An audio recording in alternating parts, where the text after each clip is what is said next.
Dengan kondisi bupati sekarang yang kerjanya harus cepat, kita staf juga harus mengikuti cepat dan cari aturan untuk mengikuti apa yang diinginkan oleh kepala daerah.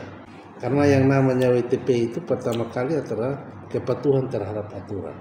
Kalau kita penyerahannya tepat pada tanggal 31 Maret, maka kita patuh aturan.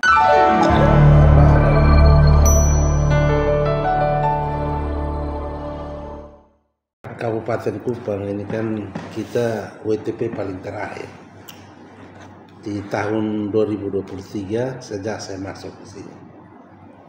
Kita sudah WTP 3 kali. WTP ini lalu memang untuk keinginan bupati terpilih sekarang, keinginannya harus penyerahan laporan keuangan ke BPK itu paling lambat itu bulan Februari.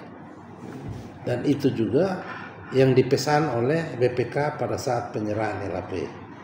Untuk penyerahan LKPD itu untuk diaudit oleh BPK itu kalau bisa jangan lewat dari 31 Maret. Karena itu dalam aturannya tidak boleh lewat, sehingga karena yang namanya WTP itu pertama kali adalah kepatuhan terhadap aturan. Kalau kita penyerahannya tepat pada tanggal 31 Maret, maka kita patuh aturan. Sehingga langkah itu yang diambil oleh pemerintah Kabupaten Kupang melalui Pak Bupati bahwa bulan Februari, sehingga karena nanti laporan keuangan 2025 di bulan Maret, pasti saya tidak ada lagi itu di 2026 di bulan Maret atau Februari atau Januari. Nah, yang saya sudah pesankan kepada teman-teman yang ada, dan sekarang ini kita sudah mulai bangun fondasinya adalah bahwa ada satu aplikasinya itu yang nanti ada rekon bukti belanja modal untuk kita mencatat laporan aset. Karena untuk menyusun laporan keuangan itu berawalnya adalah dari laporan aset. Nah, rekon ini kenapa kita pakai aplikasi? Karena semua OPD kan sampai di tingkat kecamatan, lalu berjauhan, sehingga rekonnya saat jam berapa saja bisa rekon, bisa habis jam kantor juga bisa. Jadi upload itu bukti, sehingga dari bidang aset, bidang akuntansi, bidang perben melihat itu bukti. Nah, dari bidang aset dia akan melihat itu bukti belanja, yaitu belanja modal, katakan seperti mesin komputer. Nah, komputer langsung input sudah di keep komputer, keep peralatan mesin. Nah, itu nanti dari aset sudah buat kertas kerja. Nah, begitupun juga akuntansi dan perben. Sehingga yang nanti kita lakukan adalah setiap bulan harus ada laporan bulanan dan laporan semester. Nah, laporan semester itu saldo awal dan mutasi tambah. Itu kalau sudah ada, berarti yang diharapkan untuk laporan keuangan di bulan Februari bisa cepat. Karena LRA sudah cepat, karena kita sudah sistem SIPD. LRA tiap bulan kita cetak lalu kita sampaikan di Kemendagri dengan provinsi. Hanya tinggal laporan bulanan tentang pengadaan barang dan jasa. Nah, sistemnya itu yang rekon itu. Kalau rekon itu sudah berjalan, kertas kerja sudah ada semua, maka sistemnya seperti bank. Begitu kita tutup buku, laporan juga bisa selesai. Tercatat. Nah, bisa tercatat semua, dan pada Februari LKPD bisa selesai. Dan kita serahkan bisa lebih dahulu daripada kabupaten-kabupaten lain. Nah, itu yang sekarang kami bangun, sehingga artinya itu fondasi harus kuat, mulai bangunnya sekarang. Dan semua pegawai juga diarahkan untuk di bidang aset juga subagi, masing-masing pegang berapa OPD. Jadi dia urus OPD-nya, tiap hari rekon itu OPD itu. Begitupun juga anggaran dan ini pelaporan, dia sudah bagi OPD-nya, tiap bulan dia rekon. Begitu juga perben, ada pemeriksanya. Nah, tiap bulan dia ada catatan. Jadi ada tiap 3 bulan itu baru kita gabungkan satu kali. Jadi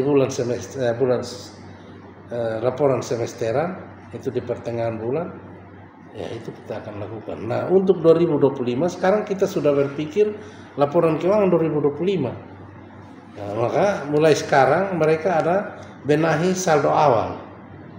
Saldo awal dan teman-teman semua saya sudah bagi untuk rekon secara manual dulu karena aplikasinya belum ada. Secara manual untuk nanti bisa mengetahui belanja modal untuk masing-masing bidang buat kertas kerja. Sehingga nanti laporan semester 1 di bulan Juli kami bisa hasilkan. Kalau semester 1 bulan Juli kalau kita sudah hasilkan, maka secara otomatis 6 bulan kemudian dengan sendirinya bisa cepat. Karena laporan semester 1 sudah ada. Nah, tinggal laporan semester 2 sudah. Itu penggabungan saja selesai. Jadi bulan Februari kami bisa serahkan laporan keuangan kepada BPK untuk bisa lakukan audit. Tepat waktu. Tepat waktu, malah kita bisa mendahului. Kalau ikut dari segi regulasi tadi ya. Nah, kalau ikut dari segi regulasi, dan memang harus kita tegakkan itu dan harus berubah karena paradigma baru. Dengan kondisi bupati sekarang yang kerjanya harus cepat, kita staf juga harus mengikuti cepat dan cari aturan untuk mengikuti apa yang diinginkan oleh kepala daerah, supaya harapan kepala daerah di bulan Februari kami bisa mengikuti cepat begitu, kira-kira begitu. Sudah ya. Apalagi hal-hal yang perlu diperhatikan sebelum, karena ada sistem dua yang kita gunakan, SIPD dan SIMDA. Nah, teman-teman ini mau ikut yang mana?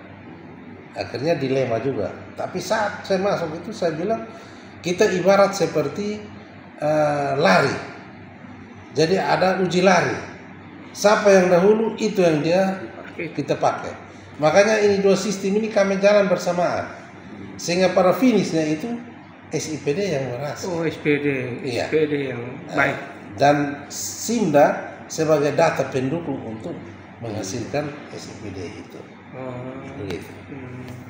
Nah, itu yang awal sekali yang kalau kita salah menentukan pilihan, kalau pilih salah satu saja, kalau dia macet kita jadi tidak hasil. Sementara ini yang sekarang dipakai ini SIMDA. SIPD. Nah, SIPD tetapi kalau ini mengenai SIMDA BMD sekarang kita sudah beralih ke EBMD untuk bisa terintegrasi antara EBMD dengan SIMDA SIPD karena itu produknya Kementerian Dalam Negeri. Nah, memang untuk sementara EBMD-nya kita sudah input semua, tapi untuk kita susun laporan ini sementara kita pakai aplikasi dan juga pakai manual supaya jalan bersamaan. Sehingga kita jangan terlambat. Karena mulai sekarang kita harus berpikir laporan keuangan 2025. Jangan nanti di bulan bulan Desember atau bulan November baru pikir laporan keuangan 2025, itu terlambat. Nah, mulai sekarang harus pikir dan strategi yang kita bangun itu untuk bisa cepat. Sehingga tidak terjadi lagi seperti tahun-tahun kemarin yang kami terlambat.